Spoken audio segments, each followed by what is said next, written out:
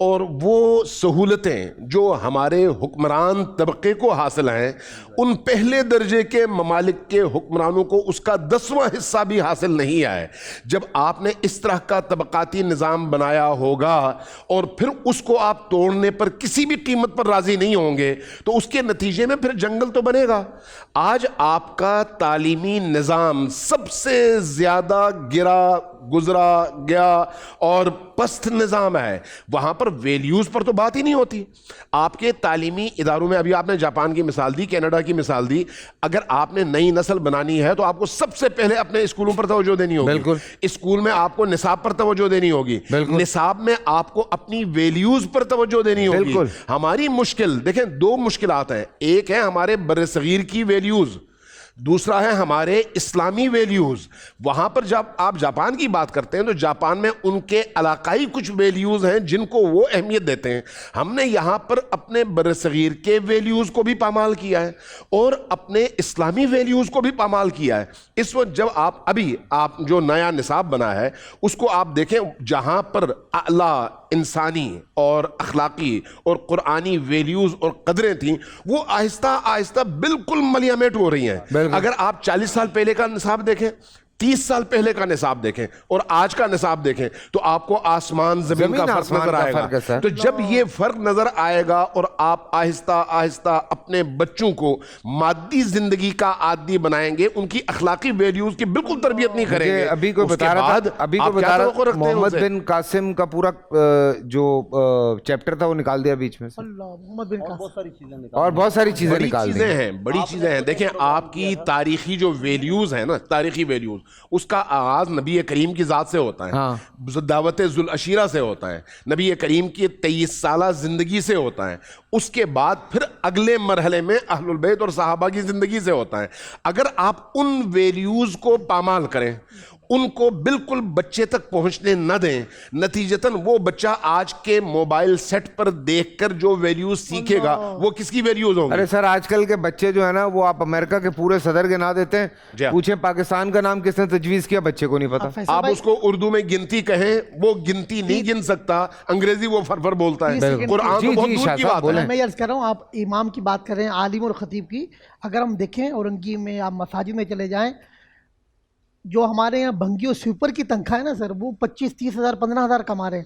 امام مسجد اس کی 10. یار آپ تو زیادہ کما رہے ہیں, آپ بول دیجیے. نہیں, ہم غریب طبقے کی, میں بتا رہا ہوں کہ آپ قانون کی بات کریں. ہماری مساجد میں علماء کی اتنی حالات, جب ایک امام مسجد کا یار, آپ کی کتنی فالوئنگ ہے آپ لوگوں کی. اگر سوچیں آپ لوگوں نے بول دیا نہیں بھی میرے حساب سے کوئی 50 60 70 لاکھ لوگ تو سن ہی لیں گے.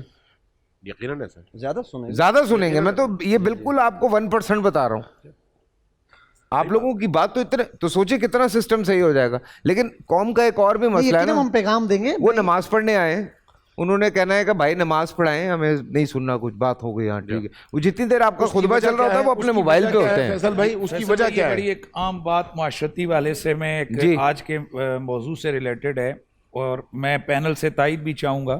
بہت زیادہ پرابلم ہمارے یہاں بازاروں میں یہ ہے کہ اندر جو دکان ہے اس نے باہر کا تھڑا بیچا ہوا ہوتا ہے, یا اس نے وہ فٹ پاتھ بیچا ہوتا ہے. ہمارے پنڈی میں صادقآباد کے اور کہہ رہا ہوتا ہے فلانے آدمی نے کتنی کرپشن کی ہے. نہیں, اس میں بڑی عام چیز ہے کہ وہ جو باہر تھڑا ہے وہ 20-20 ہزار روپیہ دکان والا اس سے کرایہ لیتا ہے. تو یہ چیز شرعی نقطہ نظر سے, چونکہ وہ گورنمنٹ پراپرٹی ہے اور گورنمنٹ پراپرٹی پر کوئی بندہ خود کرایہ لے, وہ یہ حرام ہے, یہ ناجائز ہے. اور وہ کہہ رہا ہوتا ہے بڑی کرپشن چل رہی ہے اس ملک میں. اس میں ایک اہم ترین اور پہلو میں عرض کروں گا کہ آپ اگر کسی دکان کے سامنے روڈ پہ گاڑی کھڑی کریں تو وہ فوراً آ کر کہتے ہیں ذرا جی دکان سے آگے ہٹا کے کھڑی کریں. تو یہ پوری ہماری قوم کو یہ اویئرنیس ہونی چاہیے کہ آپ کی دکان آپ کے گیٹ اور شٹر تک ہے, اس سے باہر گورنمنٹ پراپرٹی ہے. اور ہمارے ہاں بھائی جان یہ لڑائیاں سر کھل جاتے ہیں, گاڑی یہاں کیوں کھڑی کی ہے, اور بدماشی سے آگے انہوں نے اینٹیں رکھ کر وہ سارے بلاک کیے ہوئے ہوتے جگہ اپنی دکان کے باہر. اگر آپ کو گاڑی کھڑی کرنی ہے اپنی دکان کے باہر تو اس کے الگ سے پارکنگ رکھیں. یہ گورنمنٹ پراپرٹی ہے کہ وہاں کوئی بھی بندہ روڈ پر گاڑی کھڑی کر سکتا ہے. اور ایک مسئلہ ہمارا میرے خیال میں ہمیں لازمی بتانا چاہیے جس کی طرف توجہ نہیں ہے, کہ ٹریفک کے دوران یا ویسے کبھی غلطی سے اگر کسی ڈرائیور سے کوئی بندہ ہٹ ہو جائے اور اس کی موت ہو جائے، بظاہر لوگ سمجھتے ہیں کہ جی اس کے ورثاء نے اگر اس کو معاف کر دیا تو یہ معاملہ ختم ہو گیا. یہ ختم نہیں ہوا ہے. ورثاء نے اگر معاف کیا تو انہوں نے اپنا حق دیت معاف کیا ہے، لیکن اللہ کا حق ابھی باقی ہے، اور اللہ کا حق یہ ہے کہ وہ کفارہ دے. بالکل. اور قتل کا کفارہ لگاتار 2 مہینے کے روزے ہیں، نان سٹاپ. اگر درمیان میں کسی نے سٹاپ کیا تو دوبارہ پھر سے نئے سرے سے اس کو، اگر غلطی سے بھی ہوا ہے تو جی اچھا، اصل تو غلطی سے یہ جان بوجھ کر کیے تو پھر تو آپ کو سزا ہے، وہ تو قصاص ہے. ٹھیک ہے. تو یہ بہت سارے، کیا لاکھوں کروڑوں لوگوں کو یہ مسئلہ نہیں پتا. وہ سمجھتے ہیں کہ ہم نے معاف کر دیا. اسی طرح یہ جو لڑائی جھگڑے میں اگر کسی سے قتل ہو جاتا ہے اور وہ رسا نے اس کو معاف کر دیا تو وہ صرف دیت یا قصاص معاف ہوا ہے. دوسری صورت میں یعنی اس کی جو دوسری چیز ہے اللہ کا حق، وہ معاف نہیں ہوا ہے. وہ اس کے ذمہ روزے رکھنے لازم ہے. یہ ہماری توجہ ہی نہیں ہے لوگوں کو. مجھے نہیں پتا تھا اس بارے میں. بہت زبردست. اب رکھ سکتے ہیں ماشاءاللہ. جی اب رکھ پوری سکتے ہیں. زندگی میں لازم ہے، یعنی کبھی بھی رکھ سکتے ہیں. ٹھیک ہے. بہت اچھی بات ہے ٹھیک یار. میرے ہمارے جو بات کی امین صاحب نے کہ ہمارے نصاب میں تبدیلیاں کی جا رہی ہیں، اور اس نصاب میں جو اسلامی ہماری تاریخ ہے، اسلامی تاریخ، اس کو مٹایا جا رہا ہے.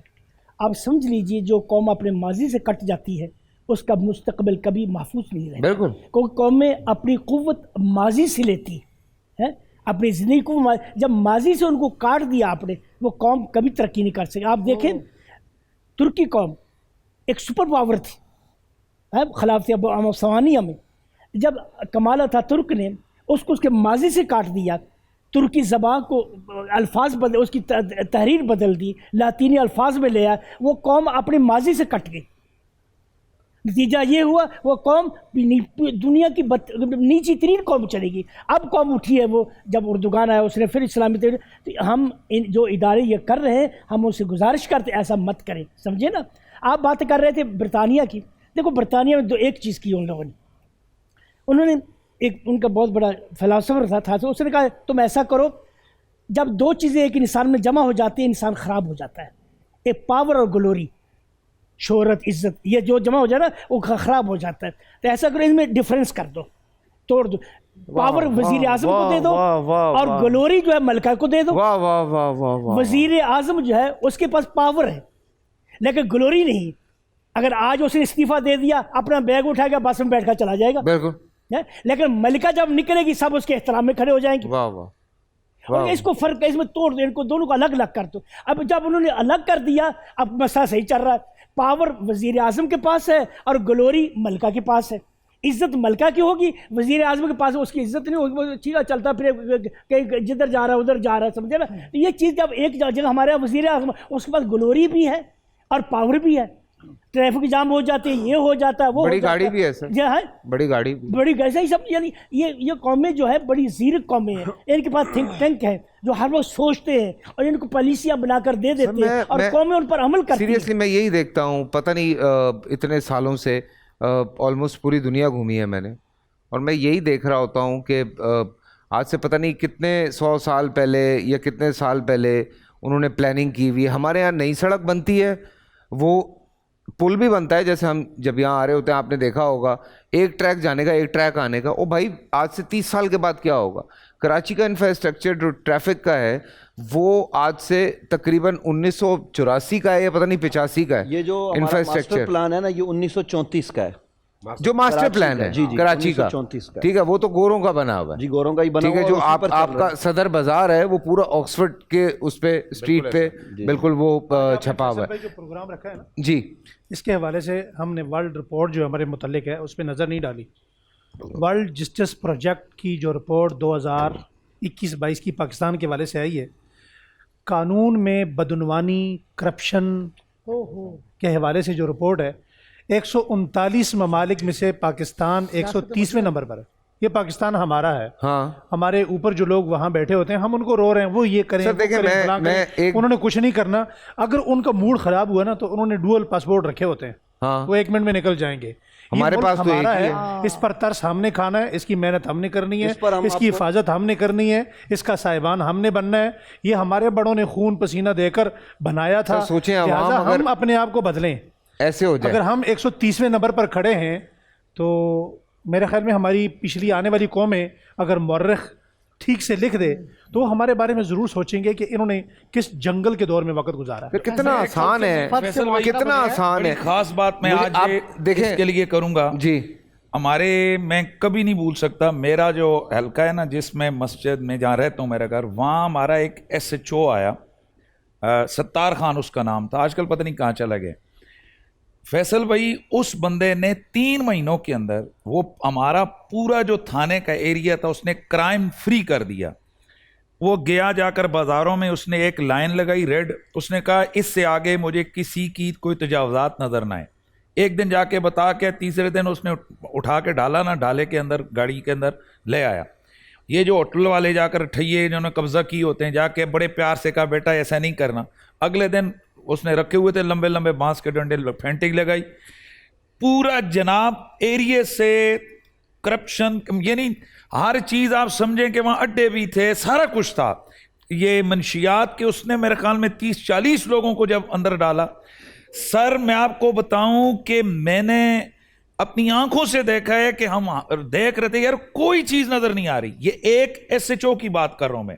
اور 3 مہینوں کے اندر ہمارے علاقے کا وہ جو ایک تھا MNA، وہ آیا ایک دن، اس نے غلط کام کروانا چاہا تو اس نے کہا یہ اس نے کہا نہیں سر میں تو نہیں کرتا. اس کو جناب اگلے دن ٹرانسفر کر دیا. تو اگر ایک SHO میں سمجھتا ہوں کہ اگر وہ سیدھا ہو جائے تو کرائم فری ہو جاتا ہے. تو اس کا مطلب ہے کہ ہمیں قانون کے اوپر اصل چیز ہے کہ یہ جو قانون نافذ کرنے والے ادارے ہیں یا لوگ ہیں وہ اوپر سے آئیں. عوام تو یہ وہ کسی نے کہا تھا نا کہ یہ وہ بھیڑیں ہیں کہ جو قانون کے ڈنڈے ان کو جہاں چاہے ہانک کے لے جائے، تو یہ تو بھیڑوں کی طرح چل پڑیں گے. قانون کا غلط استعمال روکیں. قانون کا دیکھیں، قوانین کے حوالے سے نا پاکستان میں کوئی کمی نہیں ہے. جو اب تک کی سروے ہے اس کے مطابق قوانین میں کمی کہیں بالکل ہے، لیکن قوانین کی امپلیمنٹ میں بہت بڑی کمی ہے. اور اس کے قوانین کا جو مس یوز ہے وہ بہت بڑا ہے پاکستان کے اندر. جب آپ مس یوز کرتے ہیں تو وہی قانون جو ایک غریب اور امیر کے درمیان فرق نہیں رکھتا، مس یوز کے نتیجے میں غریب کو مزید پامال کر دیتا ہے اور امیر کی واہ واہ ہو جاتی ہے. میں صرف ایک بات، کراچی میں جب ابھی ایڈیشنل IG نے تمام SHOs کو بلایا، یہ کچھ 6 مہینے پہلے کی بات ہے، اس نے کہا کہ میں تمہیں قسم دے کے کہتا ہوں حلفاً مجھے یہ بتاؤ کہ تم میں سے ایسا افسر کون ہے جو رشوت نہیں لیتا. کراچی کے 150 سے زائد تھانوں کے SHO موجود تھے. ایک بزرگ صوفی صاحب کھڑا ہوا SHO، اس نے کہا الحمدللہ حلف بھی لے لو، طلاق بھی لے لو، جو مرضی لے لو، میں رشوت نہیں لیتا. اس کو انعام دیا گیا 10,000 یا کچھ زیادہ. تو یہ اس کا انعام بنا. باقی آپ مجھے بتائیے کہ 150 سے زیادہ تھانے وہاں کیا ہوتا ہے جو مفتی صاحب کہہ رہے تھے نا، اچھی بات کی انہوں نے، کہتے رشوت میں پکڑے تھے. اگر SHO درست ہو جائے نا پورا علاقہ درست. کہتے رشوت میں پکڑے گئے تھے، رشوت دے کے باہر آ گئے. یار یہ کیا بات ہے یار. یہ شاہ صاحب بے تحاشا لوگ بیچارے بے جرم پکڑے گئے ہیں، ٹھیک ہے، ان کے لیے کچھ، ان کے گھر والوں کے لیے کہ اللہ پاک ان کے جو سخت دل لوگ ہیں ان کے دل میں کوئی رحم ڈالے. جیسے جیلوں میں کئی ایسے بیچارے ناحق قیدی ہیں کہ جنہوں نے جرم بھی نہیں کیا اور ان کی غربت ان کا سب سے بڑا جرم تھی اور آج وہ قیدوں میں. بعض اوقات امیر کو بچانے کے لیے غریب کو ڈال دیا جاتا ہے. بالکل سر ابھی آپ نے یہ جو عالمگیر والا واقعہ ہوا وہ لوگ اس میں کیا ہوا، پچھلوں نے کام کیا تھا، وہ جو کمزور عملہ ہوتا ہے اس کو ڈال دیا جاتا ہے. تو ایسے جو احباب جو بے گناہ جیلوں میں ہیں یا تھانے میں ہیں، سورہ بقرہ کی آیت نمبر 137 اس کے کلمات ہیں، ایک حصہ ہے فَسَيَكْفِيكَهُمُ اللَّهُ وَهُوَ السَّمِيعُ الْعَلِيمُ. ایک دعا میں فقیر پڑھتا ہوں، دعا حزب البحر، اور الحمدللہ وہ اللہ کے خزانوں میں سے خزانہ ہے. میں پڑھ رہا ہوں 99 سے، تو اس میں بھی یہ کلمات موجود ہیں. تو دعا حزب البحر اس میں بھی ہے، اور سب سے بڑا اللہ کے کلام میں. قرآن سلطان الاوراد ہے، اللہ کے یعنی تمام کلاموں کا سردار قرآن ہے. تو میں گزارش کروں گا ہاتھ جوڑ کے، حضرت یہ بھی ہمارے معاشرے میں ہو رہا ہے. ہمارے لوگ کہتے ہیں کوئی نئے وظیفہ بتا دو، قرآن بتائیں، بولے یہ تو قرآن میں ہے. یعنی ہمارے ڈبو پیروں نے اتنی جہالت پہ کھڑا کر دیا کہ لوگ اب قرآن کے وظائف سننے کے لیے تیار ہو گئے تھے. یار کون لوگ ہیں یہ؟ جی ایسے لوگ آ گئے. سر میں بتا رہا ہوں قرآن بتا. بولا شاہ صاحب یہ تو قرآن میں ہے. بھائی بولا کوئی نئی بات بتائیں. یعنی ہمارے یہاں نا نام نیا چاہیے, کھانا بھی کچھ نیا چاہیے. ہمارے بچے تو ہمارے عالمی ہیں سر, وہ جاہل پیر ان کو خود تو قرآن پڑھنا نہیں آتا, تو اب وہ مریدوں کا کیا کریں. بولا بھائی قرآن میں ہم تو آپ کو نئی چیز بتائیں گے. بھائی نئی چیز کیا بتاؤ گے. بولا مدینے میں نماز پڑھتے ہیں. نئی چیز کیا ہے. اب تو بدقسمتی ہماری پھر سر وہ تالے جھاڑے جاتے ہیں, بد نظری, ہم بڑا حال ہے. تو میرا کہوں گا کہ قرآن سے تعلق قائم کریں. نزول قرآن کا مہینہ ہے. فَسَيَكْفِيكَهُمُ اللَّهُ وَهُوَ السَّمِيعُ الْعَلِيمُ. پس ان کے مقابل اللہ ہمارے لیے کافی ہے, وہی سننے اور جاننے والا ہے. اس کلمات کو صبح اور شام ایک ایک تسبیح پڑھیں, اللہ آپ کی غیبی امداد فرمائے گا انشاءاللہ, اور آپ کی غیب سے مدد ہوگی. سبحان اللہ. اذان فجر کا وقت ہو گیا ہے, اذان فجر سنتے ہیں, اس کے بعد آزاد جمیل صاحب کا بیان ہے, اور انشاءاللہ ہماری آپ سے ملاقات ہوگی اب افطار پہ, جو ہماری خصوصی نشریات ہے رمضان میں بول. تو دیکھتے رہیے رمضان میں بول, انشاءاللہ ملتے ہیں.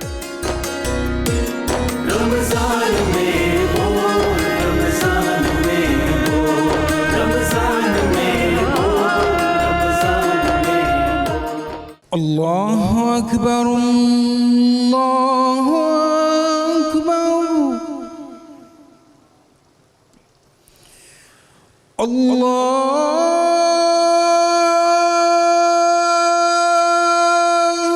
اکبر اللہ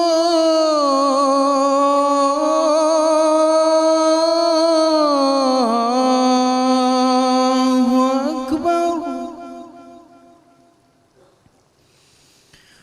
أشهد أن لا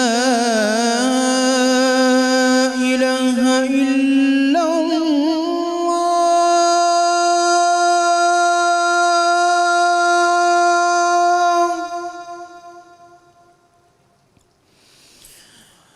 أشهد أن لا إله إلا الله.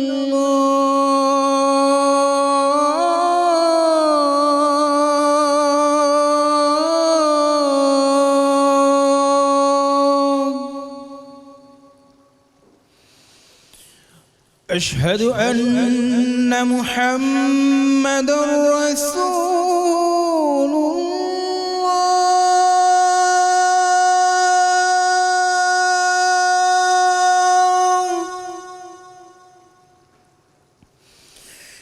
أشهد أن محمد رسول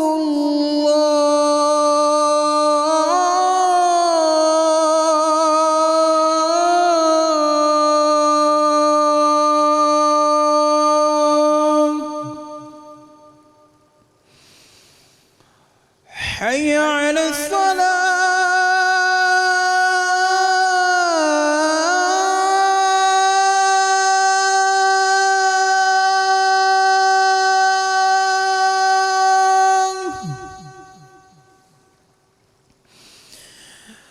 حي على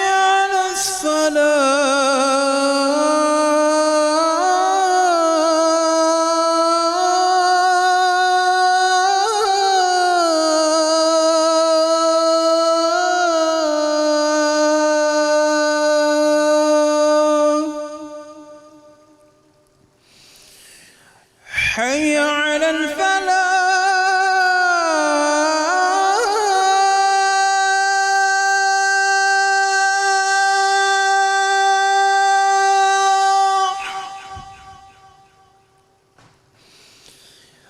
حي على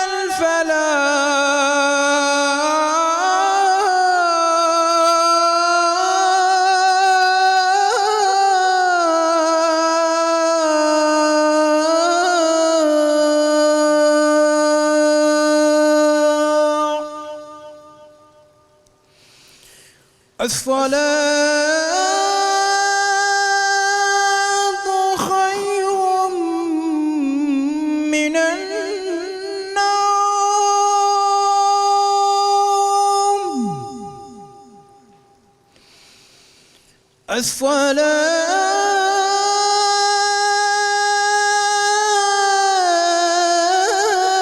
الصلاة خير من النوم.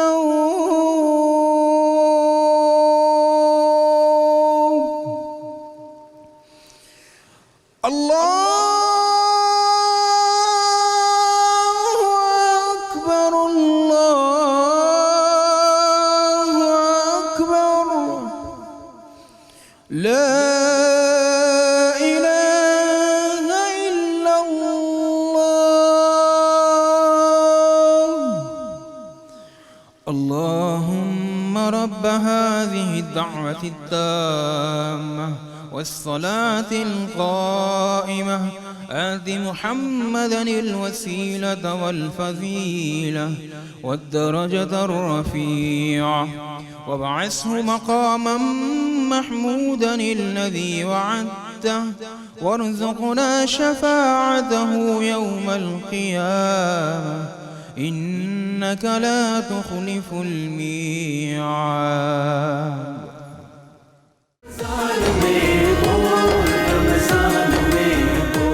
السلام علیکم ورحمۃ اللہ وبرکاتہ.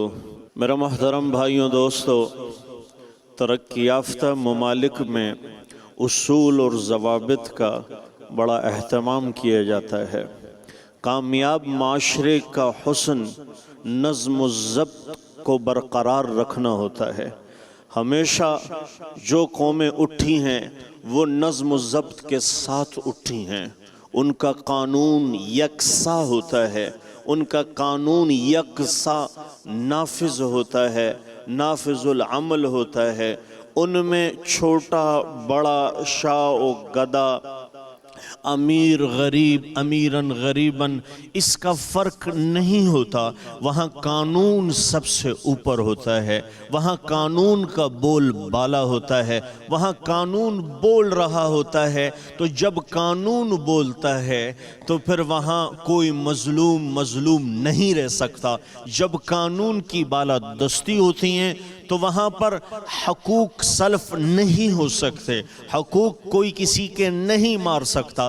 جب قانون ہوگا تو مجرم بچ کے بھاگ نہیں سکتا. جب قانون ہوگا تو وہاں نظام معیشت بھی بہتری کی طرف چلے گی، نظام معاشرت بھی بہتری کی طرف چلے گی. جس ملک میں قانون کی پاسداری ہوتی ہیں وہاں پر جتنے بھی مذاہب ہوتے ہیں وہ ایک دوسرے کا احترام رکھتے ہیں. جس ملک میں قانون کی پاسداری ہوتی ہیں وہاں پر ایک دوسرے کا خیال رکھا جاتا ہے. جس ملک میں قانون کا احترام ہوتا ہے وہاں پر ایک دوسرے کی ذات پات، ایک دوسرے کے رسم رواج، ایک دوسرے کے تمدن اور ثقافت، ان کی توہین نہیں کی جاتی. وہاں اقلیتوں کے حدود معلوم ہوتے ہیں. وہاں پر نظام وہ قانون کے تحت چلتا ہے. ایک آئین ہے، اس کے آگے سب نے اپنے سر کو خم کیا ہوا ہوتا ہے. وہ اس کے آگے تسلیم ہوتے ہیں. وہ لائن میں کھڑا ہونا قانون کی پاسداری رکھنے کے لیے اپنی عزت سمجھتے ہیں. وہ لائن نہیں توڑتے.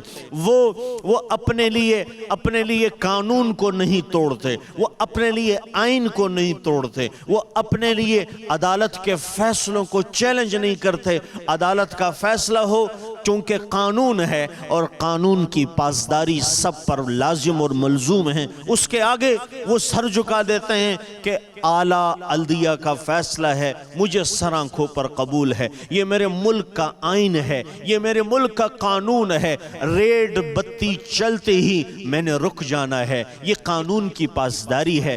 گرین بتی چلتے ہی میں نے جانا ہے، یہ قانون کی بالادستی ہے، قانون کی پاسداری ہے. میں نے کس طرف موڑنا ہے، میں نے انڈیکیٹر دینا ہے کہ میں نے اب ادھر آنا ہے، یہ قانون کی پاسداری ہے. میں نے جمپ کے اوپر گاڑی کو روکنا ہے، یہ قانون کی پاسداری ہے. میں نے ایک آفیسر کے ہاتھ دینے پر گاڑی کو روک دینا ہے، یہ قانون کی بالادستی ہے. میں نے کہاں ہارن بجانا ہے، کہاں نہیں بجانا، میں نے کدھر جانا ہے، کدھر نہیں جانا.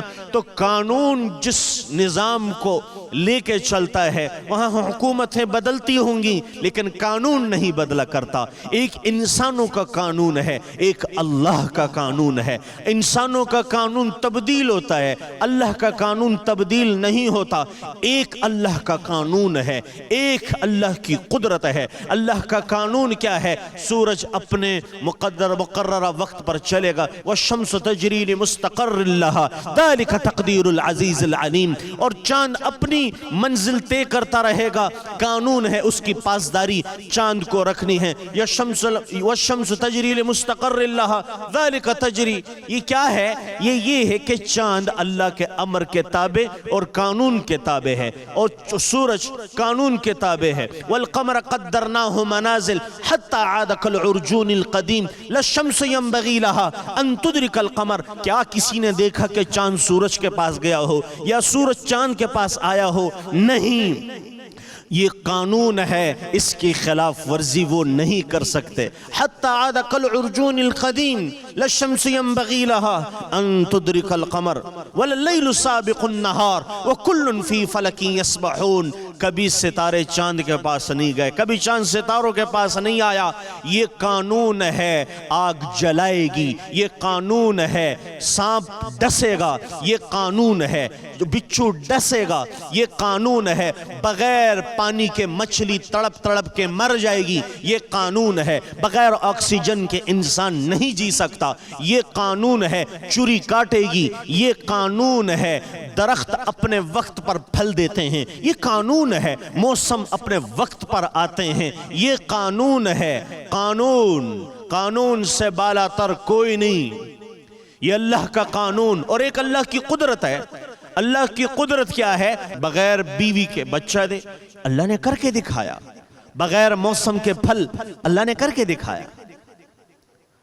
چھری کے نیچے اللہ نے بچا کے دکھایا. پانی میں ڈبو کے اللہ نے بچا کے دکھایا. میرے عزیزو، ایک اللہ کا قانون ہے، ایک اس کی قدرت ہے. انبیاء کے ساتھ اللہ کا معاملہ خصوصی ہوتا ہے. عوام الناس کے ساتھ، میرے اور آپ کے ساتھ اللہ کا معاملہ عمومی ہے. جس طرح کریں گے ایسا ہی ہوگا.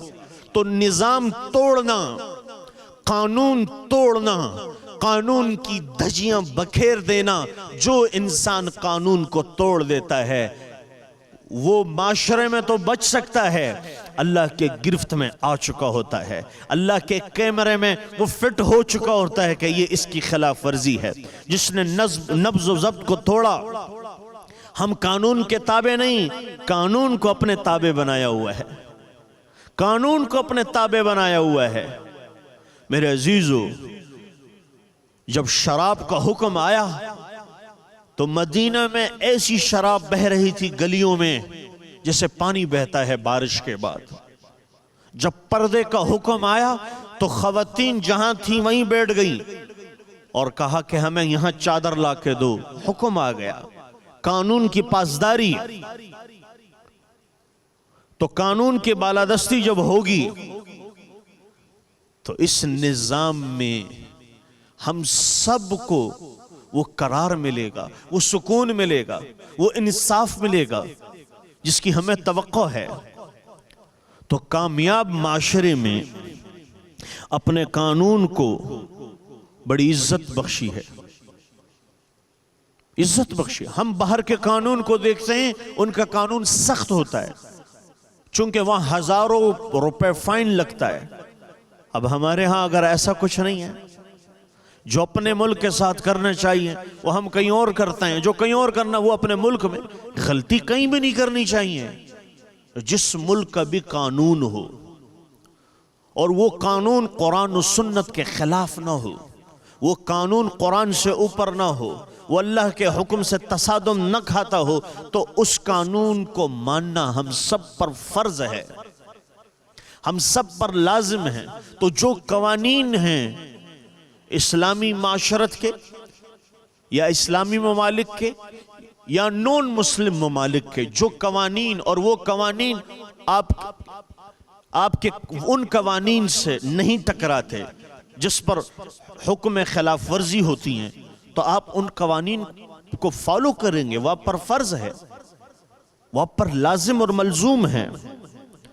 تو اپنے آپ کو قانون سے جو بالا تر سمجھے، جو اپنے آپ کو قانون سے اوپر سمجھے، تو ایسے معاشرے میں قانون وہ زندہ نہیں رہتا.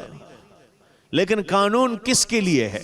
قانون جس ملک کو ترقی